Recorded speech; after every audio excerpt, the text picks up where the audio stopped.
என்ன கேள்வின்னு சொன்னால், இன்னைக்கு ஆர்ப்பாட்டங்கள் அப்படின்னு நடக்குது. இந்த ஆர்ப்பாட்டங்களை பொறுத்த வரைக்கும் இன்றைக்கு அதிகரிச்சுட்டு போகக்கூடிய ஒரு காலகட்டம். எதுக்கு எடுத்தாலும் என்னது, உடனே நம்ம ஆர்ப்பாட்டம் இறங்கக்கூடிய ஒரு காலகட்டத்தில் என்ன செய்கிறோம், இருந்து கொண்டிருக்கிறோம். இந்த ஆர்ப்பாட்ட ரீதியாக மார்க்க ரீதியாக என்னுடைய பார்வை என்ன, பெண்கள் குழந்தைகள் இவங்களை என்ன செய்யலாம், வீதியில இறக்கலாமா அப்படின்றது கேள்வி. இது சம்பந்தமா சுருக்கமா நான் சொல்லிடுறேன். பெரிய ஒரு அதாவது கால தேவைகள் எல்லாம் ஒட்டி விளங்கப்படுத்தப்பட வேண்டிய விஷயம். இது சொல்லுவோம் முதாஹராத். ஆர்ப்பாட்டங்களுக்கு அரபுல சொல்லுவாங்கன்னா முதாஹராத்னு சொல்லி.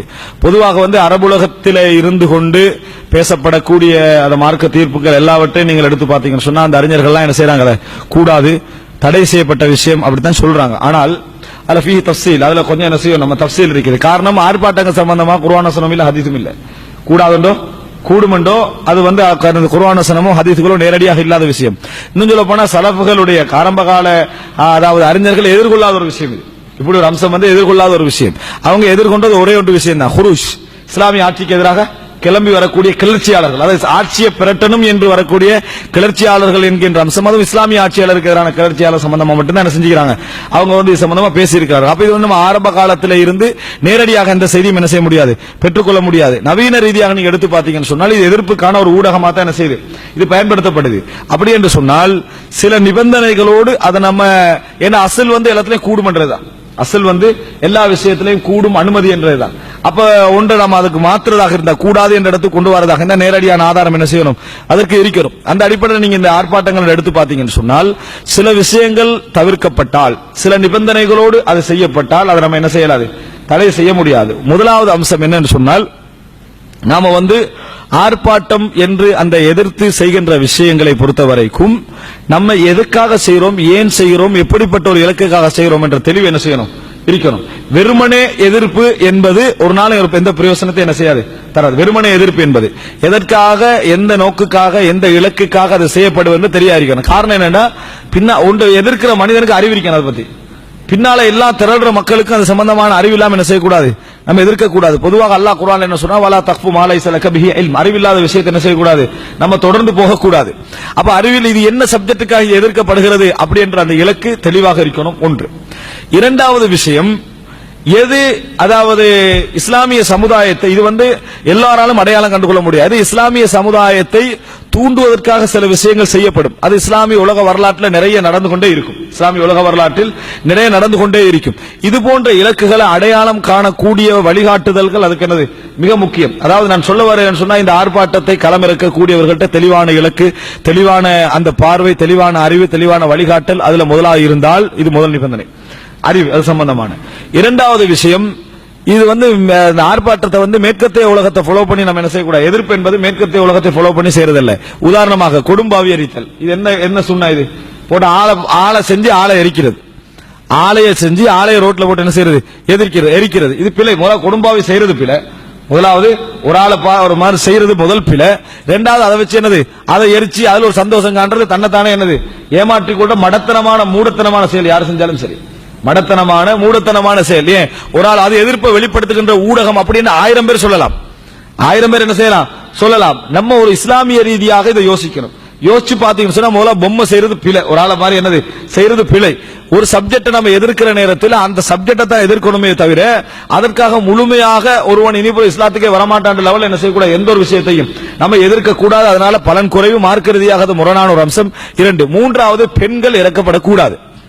பெண்கள் என்ன, பெண்கள் இறக்கப்படக்கூடாது என்பதை புரிஞ்சுக்காது. யார் செஞ்சாலும் சரி, எவர்கள் செய்தாலும் சரி, அது மார்க்கத்தில் தடை செய்யப்பட்ட விஷயம். எந்த அளவுக்கு தடை செய்யப்பட்ட விஷயம் என்று சொன்னால், ஜிஹாத் பத்தி ஆயிஷா ரலியல்லாஹு அன்ஹா ரசூல் ஸல்லல்லாஹு அலைஹி வஸல்லம் கிட்ட கேக்குறாங்க. எப்படி கேக்குறாங்கன்னு சொன்னால், அல்லாஹ்வின் தூதரே, ஆண்கள் ஜிஹாத் செய்றீங்க, பெண்களுக்கு ஜிஹாத் இல்ல, எங்கட ஜிஹாத் என்ன, எங்களுக்கு என்ன அப்படின்னு ரசூலுல்லாஹ் சொன்ன, ஜிஹாது குன்னல் ஹஜ், உங்களோட ஜிஹாத் ஹஜ் தான், உங்களுடைய ஜிஹாத் ஹஜ்ஜி தான் ரசூல் ஸல்லல்லாஹு அலைஹி வஸல்லம் சொல்றாங்க. இஸ்லாத்திலே உச்சகட்டமாக இருக்கக்கூடிய ஒரு போராட்டம் தான் ஜிஹாது. அந்த ஜிஹாது விஷயத்தை ரசூலுல்லாஹி ஸல்லல்லாஹு அலைஹி வஸல்லம் கேட்டப்பட்டது கூட நீங்களும் வாரீங்க தானே அப்படின்னு ரசூலுல்லாஹ் சொல்லல. இப்ப ஜிஹாதுக்கு பெண்கள் அழைத்து வரப்பட்டார்கள் ஒரு ஆதாரமா சொல்லுவாங்க. பெண்கள் வந்தாங்கன்னா அது எப்படி வந்தாங்கன்னு புரிஞ்சுக்கணும். ரசூல் ஸல்லல்லாஹு அலைஹி வஸல்லம் போவாங்களா, அவரோட மனைவிமார் எல்லாம் வருவாங்க. யார் யாரெல்லாம் போராளிகளா போவாங்களோ அவங்களோட மனைவிமார் குடும்பமாக என்ன செய்வார்கள், போனார்களே. போராட்ட காலத்துல யாரும் என்ன செய்யல, இருக்கல. அவங்களுக்கு தனியான டென்ட் எல்லாம் இருக்கும், வேற இடத்துல இருக்கும், பாதுகாப்பா இருப்பாங்க. அபூ தல்ஹா ஓடி வந்து சொல்றாரு, அல்லாஹ்வின் தூதரே, இந்த உம்மு சுலைம் கையில கத்திய வச்சுக்கிறாங்க. உம்மு சுலைம் கையில கத்தி வச்சுக்கிற, வைஃப் கையில கத்தி வச்சுக்கிறான்னு கணவர் ரசூலுல்லாஹ் என்ன செய்யறாங்க சொல்றாங்க. ஹிஞ்சர் ரெண்டு பக்கத்தாலே கூடிய ஆயுதம். உடனே ரசூல் ஸல்லல்லாஹு அலைஹி வஸல்லம் என்ன அத அப்படி வைக்கணும்ன்றது வளமையா இருந்தா இந்த கேள்வி வருமா? வராது. என்ன இதை கையில வச்சிருக்கீங்க? அல்லாஹ்வின் தூதரை எதிரிகள் மீறி இங்க வந்தாங்கன்னா கிழிச்சிருவேன். அது எதிரிகள் மீறி இங்க வந்தா கிழிக்கதான் இதை நான் வைத்திருக்கேன் பக்கர்த்துன்னு சொன்னாங்க. நான் கிழிச்சு விடுவேன் அப்படின்னு சொன்னாங்க. அப்ப சேஃப்டிக்கு அவங்க என்ன செஞ்சாங்க? உள்ளுக்கு வச்சிருந்தாங்களோ களத்துல வாள் இருந்தா இந்த கேள்வி கத்திக்கு ஒரு கேள்வி என்ன செய்யாது, வந்திருக்காது. அதனால பெண்கள் இறக்கப்படுதல், சிறுவர்கள் இறக்கப்படுதல் என்பதெல்லாம் நேரடியாக மார்க்கத்துக்கு முரணான ஒரு விஷயம் என்பதை புரிஞ்சுக்கொள்ளணும். அடுத்தது இந்த ஸ்லோகன் போட்டு கத்துறது விளங்கிட்டு அது யார் செய்தாலும் சரி, எதிர்ப்பு விஷயத்தை எதிர்கொள்கின்ற ஒரு முறையாக இது என்ன செய்யறாங்க சொல்றாங்க. நம்ம எந்த விஷயத்திலையும் மன் தஷப்பஹ பிகௌமின் ஃபலைஸ மின்ஹும், ஒரு சமுதாயத்துக்கு ஒப்பாக யார் நடக்கிறார்களோ அவர்களை சார்ந்தவர்கள் அல்ல, அவர்கள் அவர்களை சார்ந்தவர்கள், அவர் எம்மை சார்ந்தவர்கள் அல்ல என்பதை புரிஞ்சுக்கணும். அப்போ ஒரு விஷயத்தை நம்ம எதிர்க்கக்கூடிய அமைப்பாக ஒரு செய்தியை கொண்டு போய் எம்பசிட்ட ஒப்படைக்கிறதாக இருக்கலாம். உதாரணமாக ஒரு செய்தியை கொண்டு போய் அந்த எந்த தரப்புக்கு இது கொண்டு போய் சேர்க்கணுமோ அந்த தரப்புக்கு கொண்டு போய் சேர்க்கிறதாக என்ன செய்யலாம், இது இருக்கலாம். சமுதாயத்துக்கு விளங்குற அமைப்புல பதாதைகள் என்ன செய்யலாம், இதுதான் சப்ஜெக்ட், இதான் நம்ம என்ன செய்யறோம் பேசுறோம் நம்ம சொல்லலாம். அதாவது அர்த்தபூர்வமாக ஒரு செய்தியை மக்களுக்கு எடுத்து வைக்கிறதாக என்ன செய்யலாம் சொல்லலாம். இந்த அடிப்படையில் நடக்குமாக இருந்தால் எந்த மக்களுக்கும் தீங்கு விளைவிக்காமல், ரோட கிராஸ் பண்ணாம, வாகனங்களை கிராஸ் பண்ணாம, எந்த மக்களுக்கும் தீங்கு விளைக்காத வண்ணம் ஒரு எதிர்ப்பை காட்டுவதாக இருந்தால் மார்க்கத்தில் என்னது, அதுக்கு எந்த விதமான தடை யார் சொன்னாலும் சரி, அதுக்கு எந்த விதமான தடை குர்ஆன் சொன்னாலேயோ நபி சஹாபாக்களுடைய வாழ்க்கையில எந்த விதமான ஆதாரத்தையும் காண முடியாது. இது ஒரு அம்சம். இரண்டாவது என்னன்னு சொன்னால் இஸ்லாமிய ஆட்சியில் இது கூடாது. இஸ்லாமிய ஆட்சியில இது கூடாது. காரணம் இஸ்லாமிய ஆட்சியில கூடாது, மத்த ஆட்சியில ஏன் கூடும் அப்படி என்று சொன்னால், இஸ்லாமிய ஆட்சி அப்படி என்று சொல்றது இஸ்லாத்தை அடிப்படையாக வைத்து எழுதப்பட்ட ஆட்சி. அதாவது நேர்மை அங்க அசல்ல இருக்கணும், நீதி அங்க அசல்ல என்ன செய்யணும் இருக்கணும், அல்லாஹ் ரசூலுடைய தீர்ப்பு அங்க என்ன செய்யணும் அசல்ல இருக்கணும். அப்படி இருக்கிற கட்டத்துல நம்ம என்ன செய்ய முடியாது, அங்க நீதியாக ஒன்று அசல் இருக்கிற நேரத்தில் அதுக்கு எதிராக கிளம்ப கூடாது. ரசூல் ஸல்லல்லாஹு அலைஹி வஸல்லம் நேரடியா சொல்லிட்டாங்க, நேரடியாக ரசூலுல்லாஹ் சொல்றாங்க, தொழுகை நிலைநாட்டும் காலம் எல்லாம் ஷிர்க் செய்யாத வரைக்கும் ஒரு நாள் என்ன செய்யக்கூடாது, நீங்கள் கிளம்பி செல்லக்கூடாதுன்றது ரசூலுல்லாஹ் நேரடியாவே சொல்லி இருக்கிறாங்க. அவர்களுக்கு நீங்கள் தீமையை தடுப்பதாக இருந்தால், ஒரு நன்மையை ஏவுவதாக இருந்தால் ஃபிஸ்ர் ரகசியமா என்ன செய்யணும், அதை போட்டு ஏவணும், ரகசியமாக அதை சொல்லணும், மக்களுக்கு அதை ரகசியமா சொல்லணும். இப்ப சிலர் என்ன செய்வாங்கன்னு சொன்னால், இஸ்லாமிய ஆட்சி எங்கெல்லாம் முஸ்லிம்களுடைய ஆட்சி எங்கெல்லாம் நடக்குதோ அங்கெல்லாம் என்ன செய்யுது, மார்க்கத்துக்கு முரணான பல விஷயங்கள் நடக்குது, இந்த அறிஞர்கள் எல்லாம் மௌனமாக இருக்கிறார்களே அப்படின்றாங்க. யாரெல்லாம் பப்ளிக்கா எதிர்க்கிறாங்களோ அவங்க தான் எதிர்க்கிறாங்கன்னு நினைக்கிறாங்க. யாரெல்லாம் பப்ளிக்காக அந்த ஆட்சியாளர் பேரெல்லாம் சொல்லி இவெல்லாம் சரி வர மாட்டான்னு எதிர்க்கிறாங்களோ அவர்கள் தான் எதிர்க்கிறார்கள். எவங்க ஆட்சியாளர்களோடு இருக்கிறார்கள் அவர்கள் எதிர்க்கவில்லை நினைக்கிறாங்க. அப்படி இல்லை. உதாரணமாக ஒரு கணவனுக்கு மனைவி இடையில ஒழுக்க ரீதியா ஒரு பிரச்சனை நடந்துச்சு. ஒருத்தரை கூப்பிடுறாங்க, கொஞ்சம் அட்வைஸ் பண்ணுங்க. அவர் என்ன செய்யறாரு, அட்வைஸ் பண்ணி அதை கடுமையா கண்டிச்சுட்டு வராரு. இந்த செய்தி ஊர்ல 4 பேருக்கு தெரியும் வைங்க. இவர் மௌலவியாக இருந்துட்டு மார்க் அறிஞராக இருந்து அடுத்த வீட்டுல இருந்து கண்டிக்காம எந்திக்கிறான்னு ஒரு ஆள் சொல்றாரு.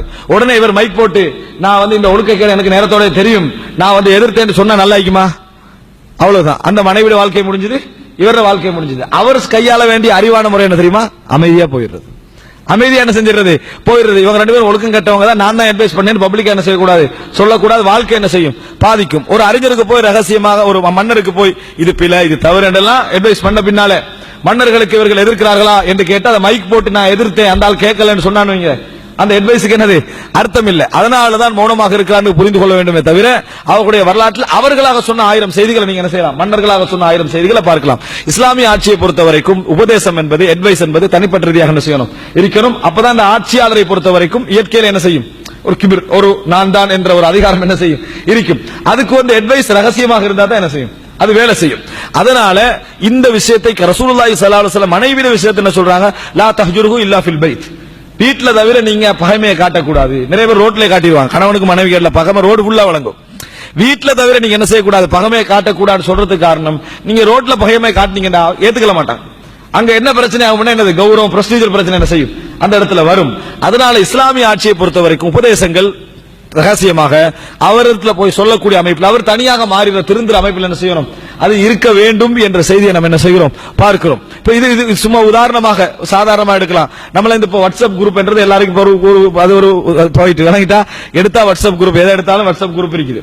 இதுல நீங்க பார்க்கலாம் என்னன்னு சொன்னா, ஒருத்தர் பப்ளிக்கா ஒரு தவறு விடுறான்னு வைங்களேன், மார்க்க ரீதியான விஷயம் அல்ல, உடனே பப்ளிக்கா நம்ம அப்படி சுட்டி காட்டுறதை விட அவரை ரகசியமா என்ன செய்யலாம், எடுத்து இந்த சப்ஜெக்ட் சொல்லலாம். நிறைய பேருக்கு எது திருப்தி தெரியுமா, பப்ளிக்கா அடிக்கிறது, பகிரங்கமா அடிக்கிறது என்னது நிறைய பேருக்குள்ள திருப்தி. இந்த மனோநிலையை ரசூலுல்லாஹ் ஆட்சியாளர் விஷயத்தை கடைபிடிக்க கூடாது நேரடியாக சொல்லி இருக்கிறார்கள். அதனால அந்த இடத்துல என்ன செய்யணும், இஸ்லாமிய ஆட்சியில இது தவிர்க்கப்பட வேண்டும். கடைசியாக ஆர்ப்பாட்டங்களால் பலனில்லை வேஸ்ட் என்று சொல்றது போய், ஆர்ப்பாட்டங்களால பலனில்லை வேஸ்ட் என்று சொல்றது போய். காரணம், உதாரணமாக ரசூலுல்லாஹி ஸல்லல்லாஹு அலைஹி வஸல்லம் அவர்களுக்கு எதிராக தி இன்னோசன்ஸ் ஆஃப் முஸ்லிம் சொல்லி என்ன செஞ்சாங்க, ஒரு கேடு கட்ட ஒரு படத்தை எடுத்தான். ஏன்னா கேடு கெட்டவனுக்கு தான் நல்ல வரலாறை கெட்டதா யோசிக்கலும். கேடு கெட்டவனுக்கு தான் நல்ல வரலாறை கெட்டதா யோசிக்கக்கூடிய ஆற்றல் யாருக்கு இருக்கும்? அவனுக்கு தான் இருக்கும். அதனால யூனிவர்சிட்டி ஆஃப் முஸ்லிம் முஸ்லிம்களுடைய அப்பாவி தரம்னு ஒரு படத்தை என்ன செஞ்சா எடுத்தா வெளியிட்டான். இந்த படத்தை எடுத்து வெளியிட்டது கலிபோர்னியால ஒரு பெரிய தாக்கத்தை செலுத்திச்சு, மேற்குலகத்துல தாக்கத்தை செலுத்தி. அதோட முடிஞ்சா பரவாயில்ல, ஈஜிப்ட்ல என்ன செஞ்சாங்க, அரபுல மொழிபெயர்த்து போட்டாங்க. அதான் பிரச்சனை ஆயிடுச்சு. பிரச்சனை ஆகின நேரத்தில் முஸ்லீம்கள் என்ன செஞ்சாங்கன்னு சொன்னா 2-3 விஷயங்களை கையாண்டார்கள். ஒரு சிலர் வீதியில ஆர்ப்பாட்டத்தில் இறங்கினார்கள். இதனால பிரயோசனம் இல்லைன்னு சொல்லக்கூடாது. மக்கள் மயப்படுத்துதல் தான் ஆர்ப்பாட்டத்தில் முதல் இலக்கு. இந்த செய்தியை மக்கள் வீதியில நின்று இது சம்பந்தமான விஷயத்தை முன் வச்ச உடனே மக்கள் என்ன விஷயம், என்ன பிரச்சனை இல்ல, ரசூலுல்லாஹி ஸல்லல்லாஹு அலைஹி வஸல்லம் அவர்களுக்கு எதிராக ஒரு விஷயம் எடுத்துக்கிறாங்க. இவங்க என்ன சொல்ல வராங்க, மெசேஜ் இருக்கணும். அதுல ஆர்ப்பாட்டத்துக்கு நம்ம சும்மா சத்தம் போட்டு போய் இல்ல, மெசேஜ் இருக்கணும். ரசூல் ஸல்லல்லாஹு அலைஹி வஸல்லம் எப்படிப்பட்டவர்கள், ரசூல் ஸல்லல்லாஹு எப்படி கண்ணியமானவர்கள், எப்படி இவங்க என்ன செஞ்சுக்கிறாங்க, இதை எதிர்ப்பை ஒரு ஊடகமாக பயன்படுத்தி மக்கள்கிட்ட கொண்டு போய் என்ன செய்யலாம், செய்தியை சேர்க்கலாம். யூகேல என்ன செய்தார்கள், அந்த ஆர்ப்பாட்டத்தின் ஒரு வடிவம் தான் வீதி வீதியாக நின்று என்ன செஞ்சாங்க, ரசூல் ஸல்லல்லாஹு அலைஹி வஸல்லம் அவர்களுடைய புத்தகத்தை என்ன செஞ்சாங்க, விநியோகித்தார். ரசூலுல்லாஹி ஹிஸ்டரி வரலாறு லட்சக்கணக்கான புத்தகங்கள் இலவச விநியோகம் என்ன செஞ்சது, செய்யப்பட்டது. அப்போ களம் என்ன செய்து அமைதி. எதிர்ப்பை காட்டக்கூடிய ஒரு ஊடகமாக நான் சொன்ன நிபந்தனைகள் ஒரு பயன்படுத்தப்பட்டால் இது கூடாத இடத்துக்கு வராது. இதை இஸ்லாமிய அறிஞர்கள் பலர் என்ன செஞ்சுக்கிறாங்க, இதை சொல்லி இருக்கிறார்கள். இஸ்லாமிய அறிஞர்கள் பேசக்கூடிய இந்த ஆர்ப்பாட்டங்கள் சம்பந்தமான விஷயங்கள் எல்லாம் அவர்களுடைய பிரதேசங்களையும் இஸ்லாமிய முஸ்லிம் உலகையும் இலக்கு வச்சு தான் அவர்கள்ட்ட கேட்கப்பட்டிருக்கிறது. தஃசீலன் அகல்லியாத்துல் முஸ்லிமா, சிறுபான்மை முஸ்லிம்களுடைய பிரச்சனைகளை முன்வைத்து இதுவரைக்கும் என்ன செய்யல, கேட்கப்படவில்லை. அகல்லியாத்துல் முஸ்லிமாவுடைய பிரச்சனைகளை வைத்து இதுவரைக்கும் கேட்கப்படவில்லை என்பதை தான் நம்மளால கண்டுகொள்ள முடிகிறது. இந்த நிபந்தனைகள் நடந்தால் அது கூடும். இந்த நிபந்தனைகள் சேருதாம நடந்து சொன்னாது கூடாது உண்டாக என்ன செய்யும், அது மாறும் என்பதுதான் விரிவான பதில்.